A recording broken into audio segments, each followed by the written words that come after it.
era servente, então a vida era apertada, morava numa periferia, numa casa de madeira lá, tal. Minha mãe era escriturária da rede ferroviária. Eu não era piloto, mas eu queria ser.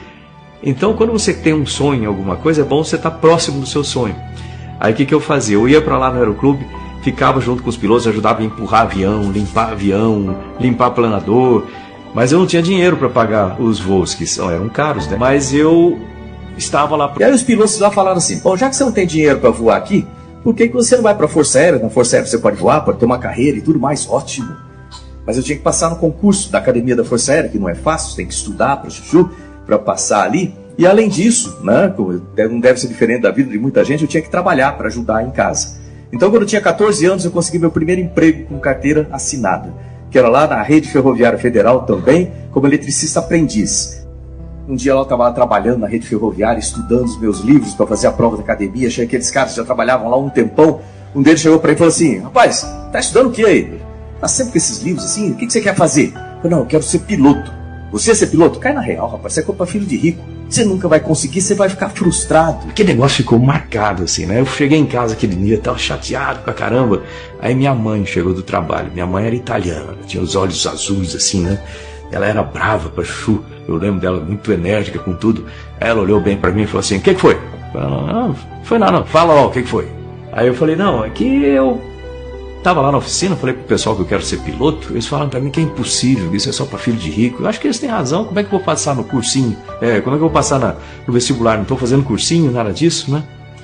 Ela parou bem, olhou pra mim aqui e falou assim: ó, presta atenção. Eles têm a vida deles. Eles fazem o que eles quiserem com a vida deles. Você tem a sua vida.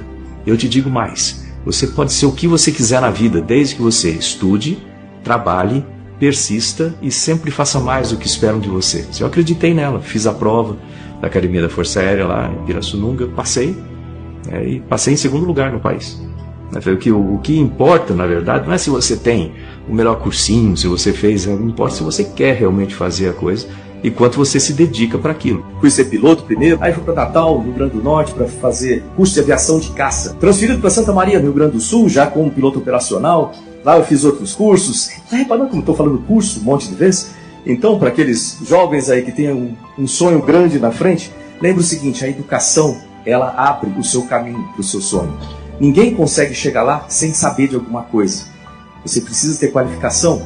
Se você está bem preparado, as coisas acontecem na sua frente. Elas convergem para aquilo lá. E eu queria, logicamente, ser astronauta. Tinha aquele sonho de ser astronauta, né? De voar mais alto, chegar, ver a Terra lá do espaço, tudo. Mas eu nunca me iludia pelo fato de que o Brasil não tinha nenhum astronauta. O programa espacial não tinha absolutamente nenhuma ideia de astronauta. A única maneira seria se eu fosse americano, eu sou brasileiro. Então não tinha condições de fazer isso, mas mantinha lá na frente. Aí vem aquelas coisas, acabam se juntando. Aí eu fui para a Força Aérea Americana. Na Força Aérea Americana voltei ao Brasil, voei com a Rússia. Voltei, aí eu falei: pô, eu preciso agora incrementar a minha parte acadêmica de novo. Aí fui fazer um mestrado em que? Otimização de trajetórias orbitais, já para começar a alinhar mais os processos ali. Nessa época, aí que vem a coisa. O Brasil entrou no programa da Estação Espacial Internacional. De repente chega essa situação. Falei: agora eu posso, né? Aí eu me inscrevi, aí mandei a papelada toda lá, fiquei esperando. Aí eu entrei numa sala, tinha um senhor lá sentado, chefe de seleção. Ele olhou bem para mim e falou assim: Marcos, sim senhor. Pontes, sim senhor. Marcos Pontes, sim senhor. Você foi o escolhido, você foi o selecionado como astronauta para representar o Brasil no programa da Estação Espacial Internacional com outros 15 países. Você, se aceitar, pode ser o primeiro astronauta da história do país. Uma missão pelo país e para o país, levar a bandeira do Brasil pela primeira vez ao espaço, nas mãos de um brasileiro.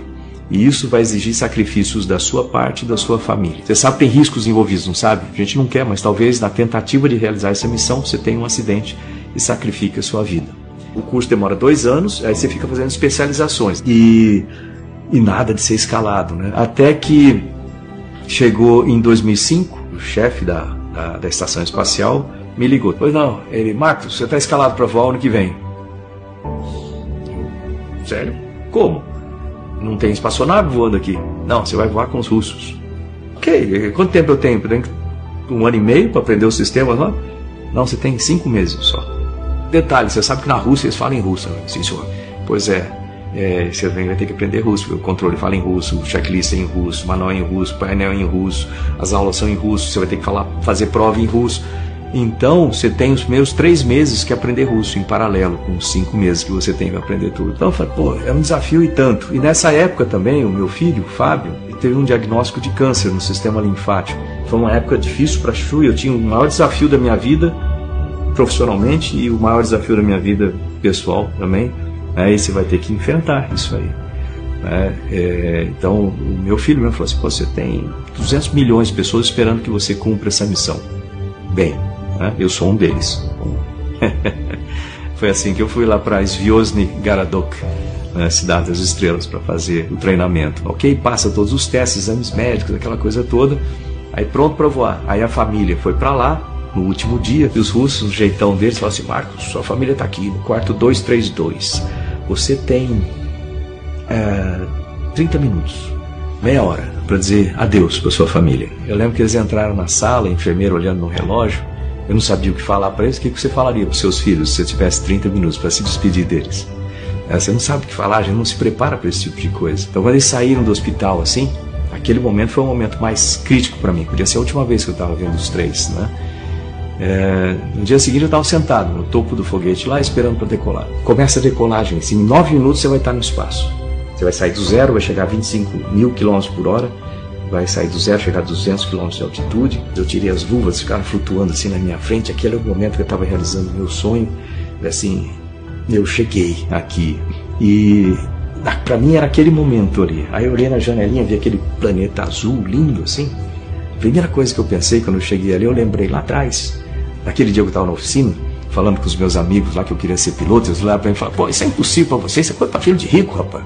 Você está estudando para quê? Você vai ser inútil, você vai ficar frustrado. E depois, quando eu cheguei em casa, a dona Zuleika, aqueles olhos azuis dela, falou assim, olha, você pode ser o que você quiser na vida, desde que você estude, trabalhe, persista e sempre faça mais do que esperam de você. Infelizmente, ela não pôde ver aquilo com os olhos azuis dela, porque ela faleceu em 2002, o voo foi em 2006. Eu tenho certeza que de algum lugar ela pôde ver aquilo lá. E para mim, compartilhar com ela aquele momento foi importante, porque na vida você sofre tanto para realizar alguma coisa, quando a gente chega, a gente sempre lembra de tudo que aconteceu de errado, das pessoas que tentaram puxar o nosso tapete, eles aparecem de dúzias, né? E geralmente a gente esquece as pessoas que ajudaram a gente a chegar lá. Às vezes é uma mãe, um pai, muitas vezes vai ser um professor, uma professora, e é bom você compartilhar com eles aquele momentinho de felicidade, porque aquele momento vai ser para sempre.